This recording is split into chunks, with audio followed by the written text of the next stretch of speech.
Jadi singkat saja, Dede, apa sih itu farmakoepidemiologi? Untuk mengilustrasikan apa itu ilmu farmakoepidemiologi yang akan Anda pelajari hari ini, ya saya akan berikan pendahuluan tersebut. Pendahuluan dahulu ya. Itu agar dapat gambaran apa sih yang akan Anda pelajari selama 6 bulan ke depan. Oke, Dede. Ada 2 obat antipiretik di depan Anda sekarang. Yang satu adalah Panadol ya, Dede. Isinya adalah paracetamol. Yang satu ibuprofen ya, Dede. Ya, isinya adalah ibuprofen, oke. Nah, Adik, 2 obat ini adalah obat yang dapat digunakan sebagai obat antipiretik, Adik. Ya. Artinya apa? Ketika Anda demam, obat ini mampu menurunkan suhu tubuh Anda. Kalau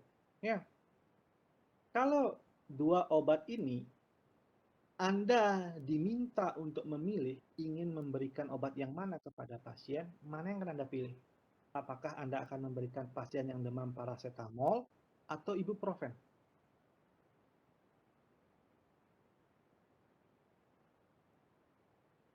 Apa pertimbangan Anda memberikan salah satunya? Silakan. Ada yang bisa tahu nggak? Izin menjawab, Izin Pak. menjawab, Pak. Siapa nih? Siapa nih izin menjawab yang siapa tadi yang bilang izin menjawab? Saya jawab. juga, Pak. Oh, jawab. saya Dewi Julio, Pak. Siapa? Dewa. Iya. Dewi Julio, Pak. Oke, silakan Dewa. Pertimbangan saya untuk memilih obat kepada pasien, memilih apakah saya memberikan Panadol atau ibuprofen itu salah satunya adalah kemampuannya membeli, Pak. Karena saya tahu Panadol itu memiliki merek dagang atau merek paten, sedangkan untuk ibuprofen itu merupakan obat generik sehingga lebih murah. Jadi, nggih, Pak. Itu salah satu faktornya. Izin menjawab, Pak. Dapat nih ya. Si farmakoekonominya udah dapat nih. Oke, lanjut. Baik, perkenalkan. Dewa tadi ya? Oke, bagus sekali. Ini siapa nih? Sorry. Adik, siapa nih barusan nih? Saya Dewi, Pak. Dewa dan Dewi. Bagus sekali nih. Silakan Dewi. Kalau menurut saya, mungkin di awal saya akan memilih Panadol karena Panadol itu merupakan obat bebas yang bisa dicoba di awal dulu begitu tanpa resep dokter. Terus? Sedangkan jika ibuprofen dan ibuprofen 200 mg mungkin akan saya jadikan pilihan kedua jika Panadolnya masih tidak mempan begitu. Sedangkan untuk ibuprofen 400 gram mungkin akan jadi pilihan terakhir karena harus menggunakan resep dokter begitu. Oke, lihat. Nah, dari sisi farmakoepidemiologi dapat ya. Lanjut lagi, ada nggak alasan yang lain lagi? Tiap orang punya pilihan. Izin menjawab, Pak. Tadi Dewa Dewi sudah, ini siapa nih? Dewa Dewi udah. Siapa nih? Ratu. Siapa nih? Pak. Wahyu. Ya, silakan Wahyu. Ya, jadi selain maaf Wahyu, suara Anda putus-putus. Bagaimana sekarang, Pak? Sudah? Udah kedengaran sekarang. Ya, jadi kalau misalkan ada yang sakit demam, itu saya lebih milih memberikan Panadol. Selain harganya murah juga tadi seperti yang dibilang oleh Julio, kalau saya pilih ibuprofen itu kan tidak khusus dia untuk obat panas. Nah, jadi ibuprofen itu biasanya obat untuk radang juga bisa dan anti-inflamasi. Jadi, kalau misalkan dia panas saja, saya lebih memilih dia untuk memberikan Panadol karena dia cuma kandungannya paracetamol. Terima kasih, Bapak. Oke. Farmakoepidemiologinya sisinya harus dilihat. Yuk, ada lagi. Izin menjawab, Pak. Silakan. Siapa ini? Pak, saya Asya. Asya, silakan Asya. Ya. Pendapat saya sama seperti Komang Wahyu. Ini saya lebih memilih memberikan Panadol. Kenapa? Karena dikarenakan tergantung kondisi pasiennya lagi. Kalau misalnya pasiennya itu hamil, sedang mengandung atau menyusui, saya lebih memberikan Panadol karena sepengetahuan saya si ibuprofen ini dapat berisiko menimbulkan cacat dan gangguan kesehatan pada janin gitu Pak, kalau tidak salah. Begitu pula pada ibu menyusui. Jadi saya lebih memberikan atau merekomendasikan memberikan Panadol gitu Pak. Wih, bagus. Ini ya udah pinter-pinter nih kalian nih. Nggak saya ngajar farmakoepidemiologi kayaknya ya. Ya bagus ya jawabannya ya. Penuh pertimbangan semua dari sekarang, dari efek samping obatnya terhadap ibu hamil dan menyusui. Bagus. Semakin mendalam. Ada lagi nggak?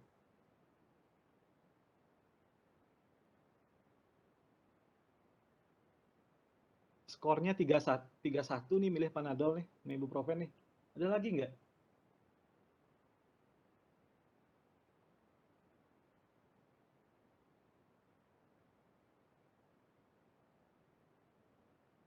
Ada lagi nggak? Adik-adik yang lain ada lagi nggak? Apa lagi alasannya? Coba saya berikan sekarang kalau tidak ada lagi, maksudnya masih banyak yang bisa kita lihat dari sisi farmakoekonomi dan farmakoepidemiologi. Tadi satu orang itu Dewo sisi farmakoekonomi yang harus dipertimbangkan. Antara 3 yang lainnya Dewi, terakhir adalah Asya ya. Asya itu menjelaskan mengenai sisi farmakoepidemiologi. Oke, coba gini Dedek. Saya akan berikan 3 pertanyaan ya, 3 pertanyaan. Lalu kita akan lihat pilihan obat apa yang akan Anda pilih untuk berikan kepada seorang pasien berdasarkan kondisi pasien. Begini, adik, ya, paracetamol pun ada yang dalam bentuk generik, ya, ada dalam bentuk generik. Misal, kalau Anda menemukan paracetamol, ya,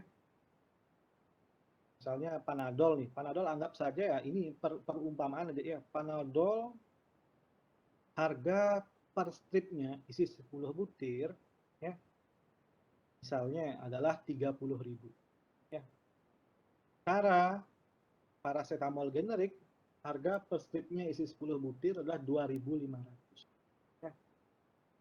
Jika dalam pilihan seperti ini, kita punya 2 hal yang perlu Anda pertimbangkan sebenarnya dari sisi bisnis ataupun dari sisi yang namanya sisi farmakoekonomi ya DDE.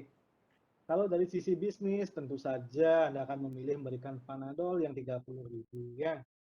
Tapi jika misalnya Anda memperhatikan kondisi pasien ya, perhatikan kondisi pasien yang datang kepada Anda ya. Karena pasiennya dalam kondisi tidak mampu ya, sebagainya. Anda pasti memanfaatkan ilmu farmakoekonomi dan memberikan paracetamol dalam bentuk generik yang harganya 2.500 tadi. Dengan asumsi ya Dede, asumsi bahwa baik paracetamol generik ataupun yang atau Panadol misalnya, itu punya efek dan keamanan yang sama. Itu dari sisi farmakoekonomi ya Dede. Seperti yang disampaikan oleh teman Anda. Nah, kemudian kalau misalnya ini saya tanya kepada kalian nih sekarang ya, apa yang terjadi ya Dedek, mana yang Anda pilih ketika ada indikasi bahwa pasien mengalami namanya kerusakan hati. Ya, pasien punya riwayat kerusakan hati ya Dedek ya. Mana yang akan kalian berikan? Apakah kalian berikan Panadol 500 mg atau ibuprofen 200 mg? Anda boleh memberikan ibuprofen 200 mg ya. Mana yang akan Anda berikan? Anda berikan Panadol 500 mg atau ibuprofen 200 mg untuk menurunkan demam. Izin menjawab, Pak. Silakan, siapa yang mau duluan? Saya Maditresya Pramasta Diva, Pak, NIM 62. Jadi kalau menurut saya, paracetamol itu kan memiliki efek samping hepatotoksisitas. Jadi kalau untuk pasien yang punya riwayat kerusakan hati, lebih baik diberikan ibuprofen 200 mg. Oke, ya. Kita bisa menggunakan satu potongan informasi tadi untuk memilih mana penggunaan obat yang tepat antara Panadol dan paracetamol. Adik, ketika Anda memilih itu, Anda sudah menggunakan ilmu farmakoepidemiologi. Ya, Anda sudah menggunakan ilmu farmakoepidemiologi ketika memilih memberikan ibuprofen 200 mg. Ya. Oke, sekarang thank you Tresia. Sekarang pertanyaan kedua. Pertanyaan kedua. Mana yang akan Anda pilih kalau Anda tahu bahwa pasiennya memiliki kondisi MAH kronis?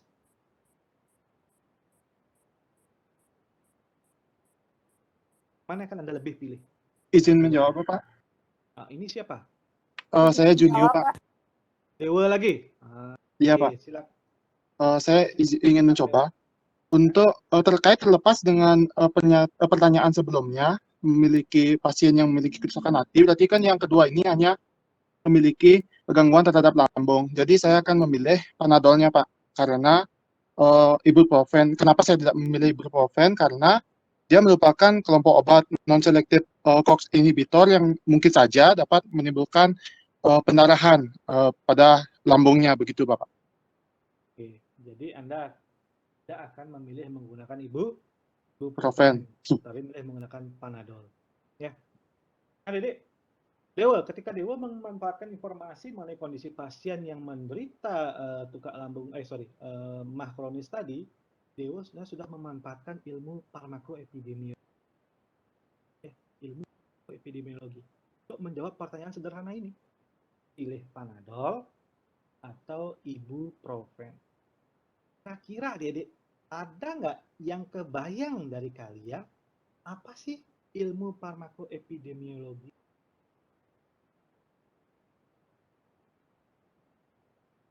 Kalian udah tahu nih pentingnya ilmu farmakoepidemiologi ketika kalian diminta untuk memilih obat tertentu. Saya izin menjawab, Pak. Izin menjawab, Pak. Siapa nih? Boleh deh satu-satu silakan menjawab deh. Siapa ini yang pertama menjawab? Asia. Siapa tadi? Yang pertama tadi bukan saya sih, Pak. Ada temennya lagi. Iya, silakan. Nanti juga boleh deh temannya Siapa juga dulu? menjawab. Oke. Silakan. Oke, baik. Ya udah. Siapa Yayan ya? Oke, Yayan duluan aja. Oke, terima kasih Asia.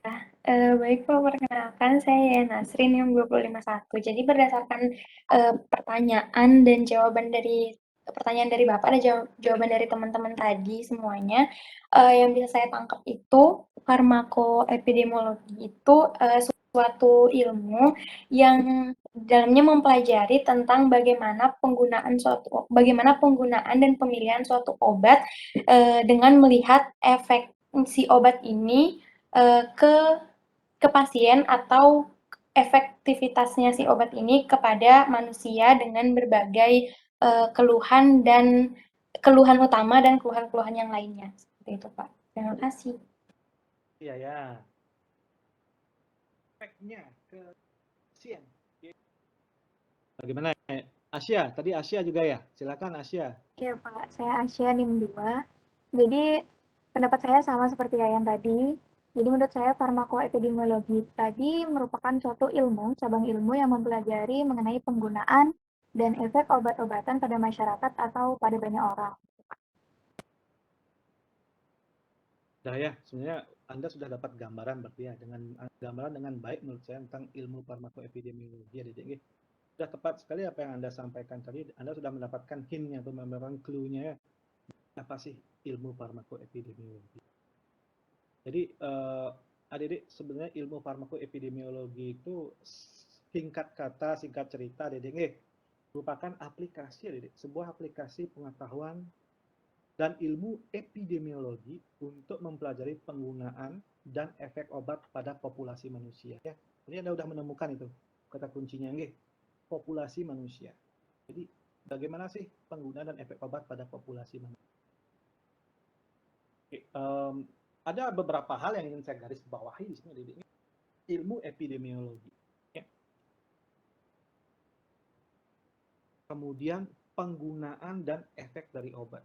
Ya, bisa efek penggunaannya seperti apa, paling efektif cara penggunaan obat tersebut ya. Efektif kan baiknya pagi hari atau malam hari misalnya ya.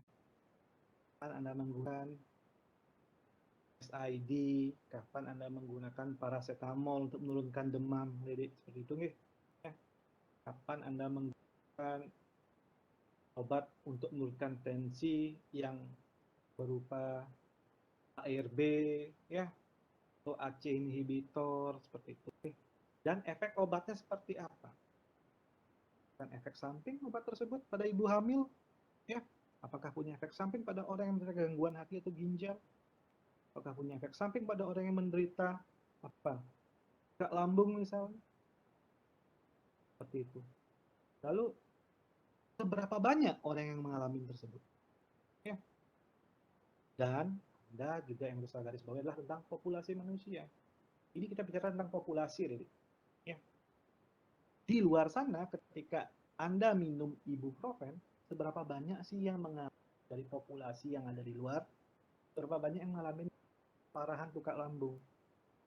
Itu semua ada persentasenya, Riri. Ini ilmu farmakoepidemiologi, ya, Riri. Ya. Anda mengaplikasikan ilmu epidemiologi untuk mempelajari penggunaan dan efek obat pada populasi manusia. Ya. Ingat, populasi manusia. Ya. Kalau nanti Anda mempelajari pada individu, itu namanya farmakogenomik di ilmunya. Ya. Pada populasi manusia. Oke. Nah, sebenarnya Dede,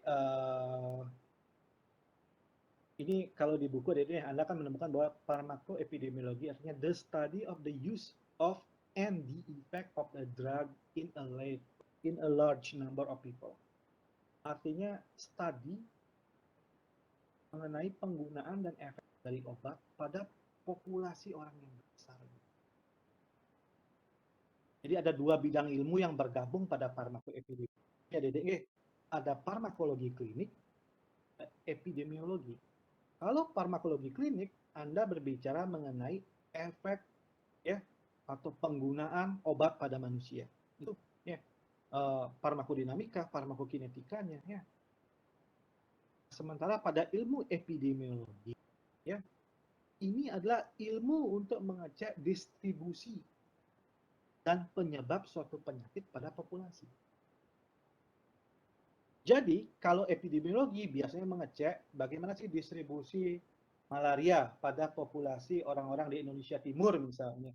Ya, seberapa sering malaria ini menyebabkan penyakit di Indonesia Timur tiap tahunnya. Ya. Maka pada farmakoepidemiologi sedikit berbeda, bukan penyakitnya yang dilihat, ya. Yang dilihat adalah obat. Ya, obat malarianya. Bagaimana sih efek dari obat malaria pada orang-orang Indonesia Timur misalnya? Ya, itu studi farmakoepidemiologi. Kalau studi bagaimana sih sebaran penyakit malaria pada penduduk di Indonesia Timur, itu studi epidemiologi. Tapi kalau bagaimana sih pengaruh obat malaria ya pada orang di Indonesia Timur, itulah studi farmakoepidemiologi. Tipis bedanya, Dedek. Yang satu epidemiologi mempelajari tentang penyakit, yang satu farmakoepidemiologi mempelajari tentang obat tersebut. Efeknya kan, efek terapeutiknya, atau efek toksiknya, atau efek sampingnya. Itu farmakoepidemiologi. Tapi tetap Dedek dipelajari di mana? Bukan di individu, pada populasi orang yang besar. Ya. Setidaknya lebih dari satu orang lah dipelajari seperti itu ya. Bahkan studi farmakoepidemiologi yang paling kecil yang merupakan case study pun minimal sampelnya 2 orang seperti itu. Ya. Oke. Jadi itu beda epidemiologi dengan farmakoepidemiologi. Kalau farmakologi bagaimana Pak? Farmakologi ya gampang banget. Mempelajari efek obat kloroquine terhadap manusia misalnya. Kayak di populasi yang cukup besar itu. Tapi hampir-hampir tipis-tipis sih farmakologi sama farmakoepidemiologi ini. Ya, lebih gampang membedakan farmakoepidemiologi dengan epidemiologi.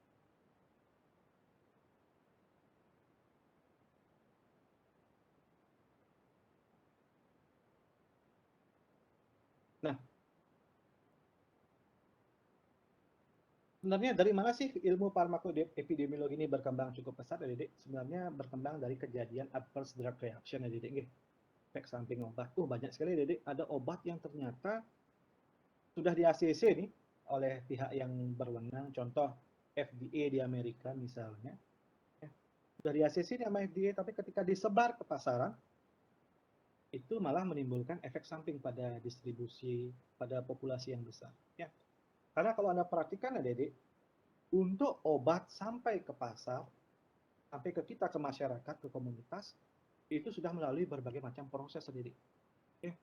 Dari tahapan development obatnya, ya, sampai formulasi obat, sampai uji preklinik pada hewan, sampai uji klinik pada manusia. Sudah mengalami uji yang cukup banyak, adik-adik. Sampai nanti tahapan akhir namanya tahap uji klinik tahap 4 atau post marketing surveillance mungkin namanya, ya, disebarkan kepada Anda. Obat tersebut, adik-adik, mencapai populasi yang lebih besar. Ya, dunia ada populasi sekarang. Tapi adik-adik, ketika mencapai populasi yang lebih besar tersebut, adik-adik, ternyata obat tersebut baru, adik-adik, menunjukkan berbagai macam efek-efek samping yang seharusnya bisa ditemukan lebih dahulu.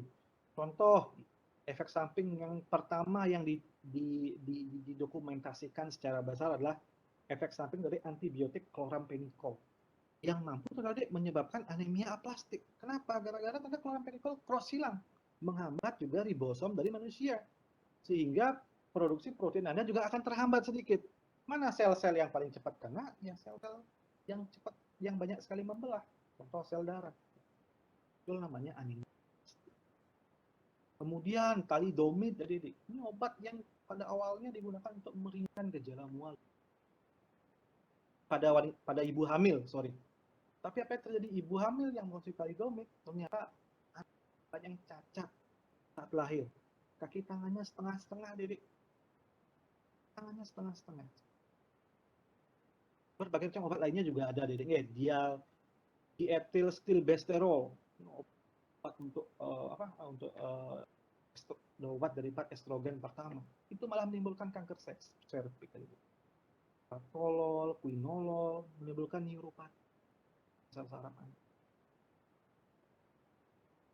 Dinafen, lipar kematian. Banyak lagi, fluoxetine untuk bunuh diri menjadi meningkat. Phenoterol menyebabkan yang dicampur dengan clavulanat dengan tujuan agar mengefektifkan amoksisilin malah menimbulkan toksisitas pada lipar. Ya. Nah, adverse drug reaction ini menjadi salah satu pendorong utama dari ilmu farmakoimunologi. Ini berkembang pesat karena ternyata ketika sudah masuk ke pasaran dan menyebar dalam distribusi yang besar, obat-obat ini baru menunjukkan jelek-jeleknya, Dedek. Sama kayak Anda misalnya lagi muda-muda nih, pacaran misalnya. Awal-awal pacar Anda, wih manis sekali ya, Dedek. Tapi ternyata setahun, 2 tahun, aduh. Ya, seperti itu. Ini mirip nih, kayak obat nih. Obat juga sama ya kadang-kadang ya. Bagus sekali prospeknya, tapi ketika sampai ke pasaran, waduh. Saja efek sampingnya. Farmakoepidemiologi mau menjawab bagaimana efek samping tersebut di masyarakat, atau jangan-jangan ada efek lain, ya, ada efek lain yang teramati yang dulu lewat. Contoh paling gampang, contoh paling gampang adalah asam salisilat. Dulu apa fungsinya asetil salisilat? Ya, untuk kan demam. Tadi ketika sampai di populasi yang lebih besar, orang yang minum asam asetil salisilat dalam jumlah dosis yang kecil, 80 mg, 70 mg, ternyata menurunkan resiko kena stroke. Ternyata apa? Asam salisilat bisa sebagai pengencer darah. Ini nggak ditemukan sampai dia di pasaran seperti itu. Buatlah namanya asetil salisilat yang memang khusus untuk mengencerkan darah, ya, aspilat namanya pasaran. Itu ditemukan manfaatnya ketika udah keluar ke pasar. Ya, tidak hanya jeleknya aja ya, bagusnya juga ketemu.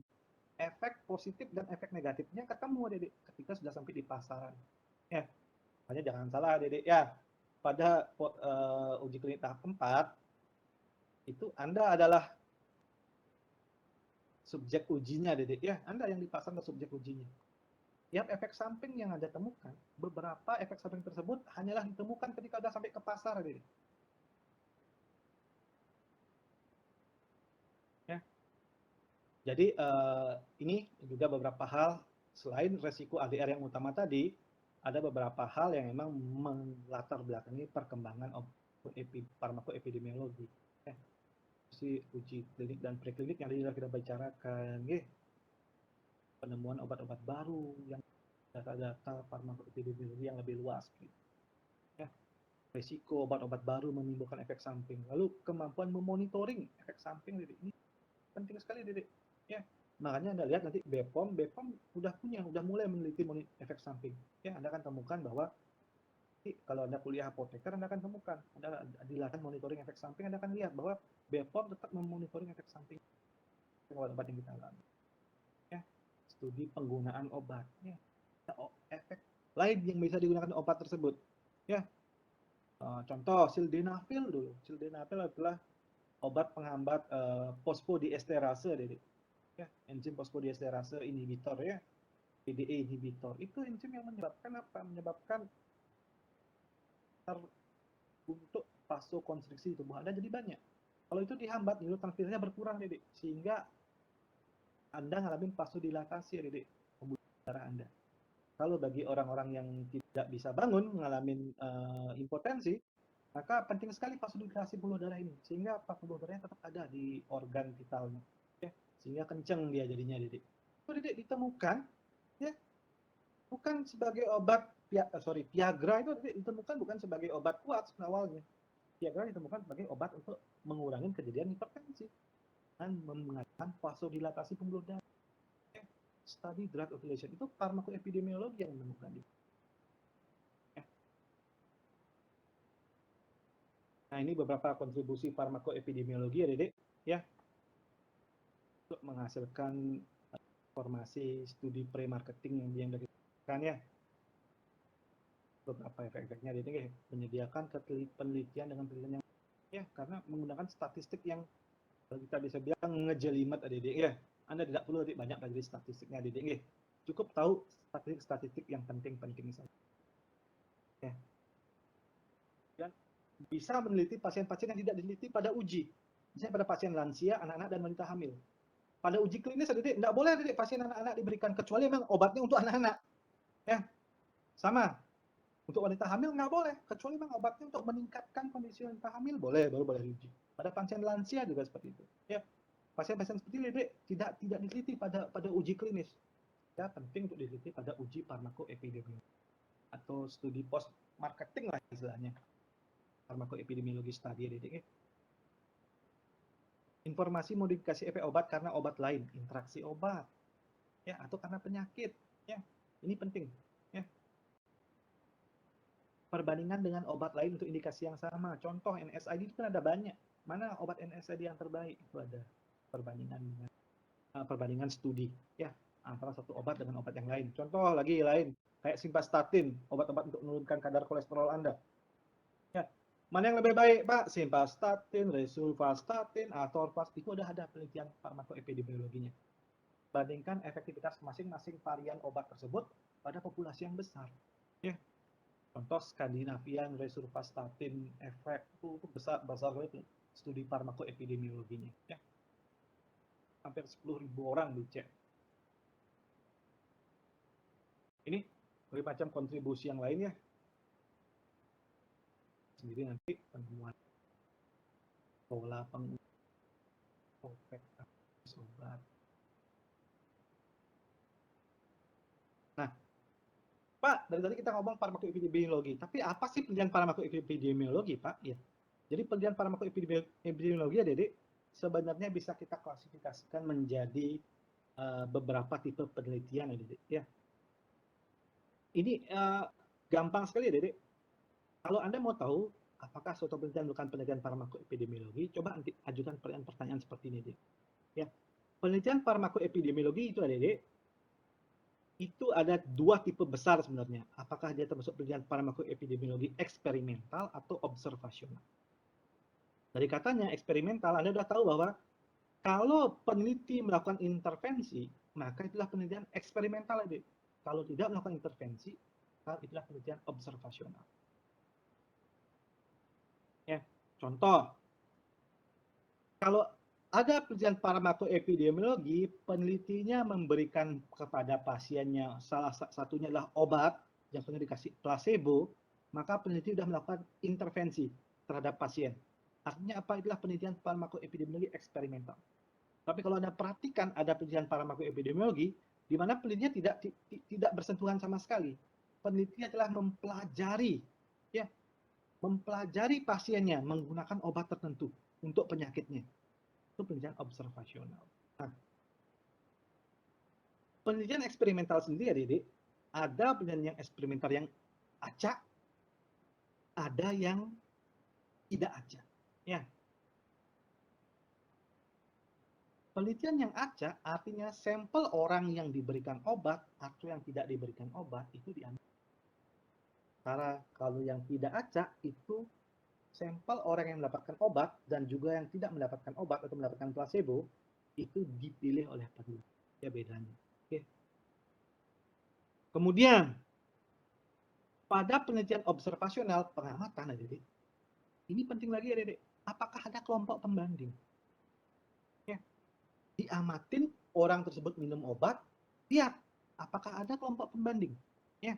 Kalau ada kelompok pembanding, jadi dia mengamati dari satu kelompok minum obat, satu kelompok tidak minum obat. Ya, dia ngamatin, oh, satu kelompok tidak minum obat, yang satu kelompok minum obat. Kalau dia mengamati dan membandingkan keduanya, ya, itu namanya penelitian farmakoepidemiologi observasional analisis. Dia membandingkan antara kelompok yang minum obat dengan yang tidak minum obat. Kalau tidak ada kelompok pembandingnya, itu namanya penelitian farmakoepidemiologi observasional deskriptif. Nanti kita bahas. Nah, kemudian berdasarkan waktu pengamatannya yang analisis dibagi lagi 3 lagi. Cohort, case control, dan cross-sectional. Belakangan kita bahas. Yang penting Anda tahu dulu tipe-tipe penelitian farmakoepidemiologi ini. Ya. Oke, itu. Oke. Demikian Adik yang saya sampaikan itu untuk pendahuluan penelitian farmakoepidemiologi. Ada yang ingin ditanyakan dulu sebelumnya?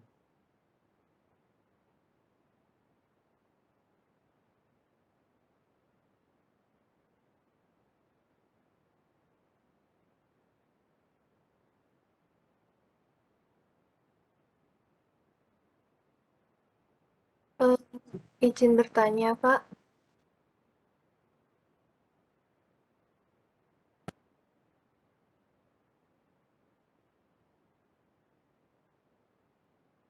Silakan. Hmm, Bertanya bagaimana? Silakan. Saya Dewi Purwani, NIM 1. Saya masih bingung, tadi kan Bapak menjelaskan tentang penelitian yang deskriptif sama yang pembanding begitu ya, Pak ya. Nah, Betul. untuk yang pembanding itu kan tujuannya untuk mengetahui efek, kalau tidak salah ya, Pak ya. Terus kalau yang deskriptif, kalau tidak ada pembanding, bagaimana caranya kita mengetahui bahwa obat itu benar-benar berefek begitu, Pak? Gini. Kalau observasional dan deskriptif, dia adalah mengamati perjalanan satu orang. Contoh nih ya, contoh penelitian yang case seri sama case tadi. Jadi begini Adik, penelitian yang tipenya observasional dan deskriptif hanyalah mendeskripsikan saja. Dia tidak membandingkan ketika orang tidak minum obatnya apa yang terjadi. Contoh, saya ambil gampang banget contohnya. Contoh yang tadi yang kita bahas. Paracetamol dapat menimbulkan kerusakan hati misalnya. Kalau dia penelitian farmakoepidemiologi yang bersifat observasional, mengobservasi, ya, dan deskriptif, maka dia hanyalah menggambarkan, adik-adik. Kalau orang minum paracetamol dalam kondisi hati yang rusak, apa yang terjadi pada orang tersebut? Contoh, dia hanyalah menggambarkan, oh, ternyata kalau dia minum obat paracetamol selama 3 hari, SGOT, SGPT, nilai fungsi hatinya akan meningkat. Ya, bilirubinnya pun akan meningkat. Kemudian ada pembengkakan di daerah tangannya. Kemudian matanya mengalami menguning matanya. Ya, kalau menggunakan 3 hari misalnya. Kalau dia menggunakan paracetamol selama misalnya 2 minggu dengan kerusakan hati, ternyata nilai SGPT, SGOT-nya sudah sangat tinggi, menunjukkan adanya sirosis hati yang parah. Ya, matanya benar-benar kuning, bahkan sampai mengaruhi penglihatan. Ya, kulitnya pun menguning bahkan sampai. Nah, itu Itu namanya penelitian farmakoepidemiologi yang observasional dan hanyalah deskriptif. Ya, dia bisa mengamati di 2 pasien pada satu rumah sakit saja, ya, atau dia bisa melakukan penelitian pada ratusan pasien yang tersebar di ratusan rumah sakit. Misal, 200 pasien yang tersebar di 20 rumah sakit di Indonesia Timur. Ya, itu contoh penelitian farmakoepidemiologi yang hanyalah mengamati dan mendeskripsikan. Dia nggak membandingkan. Ya.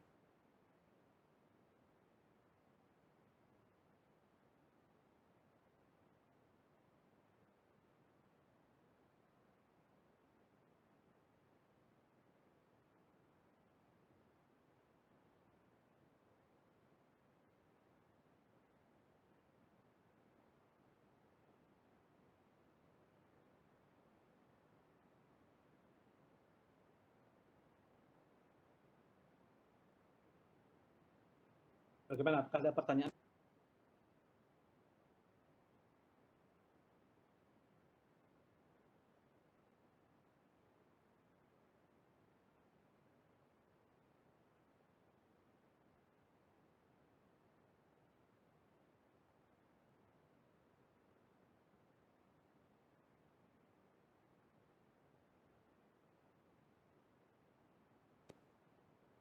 Oke, Dedek. Oke, Dedek. Kalau tidak yang ditanyakan lagi, saya akhiri Dedek pertemuan hari ini, Dedek. Nggih. Mudah-mudahan bisa memberikan kalian sedikit gambaran mengenai ilmu farmakoepidemiologi, Dedek. Oke.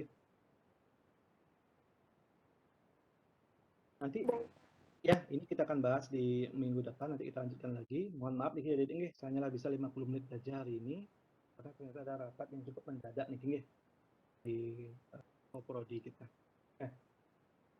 Oke, Dedek, terima kasih Dedek atas perhatiannya. Nanti semester, bukan semester ya, minggu depan kita siapkan Anda untuk mempelajari 3 SKS mengenai farmakoepidemiologi. Oke, semester depan kita akan banyak bicara mengenai farmakoepidemiologi. Oke, terima kasih Dedek. Terima kasih Pak. Baik, Selamat Pak. sore. Terima kasih Baik, banyak, Pak. Terima kasih. Selamat Oke, sore. terima kasih. Terima kasih, Pak. Terima kasih, Pak.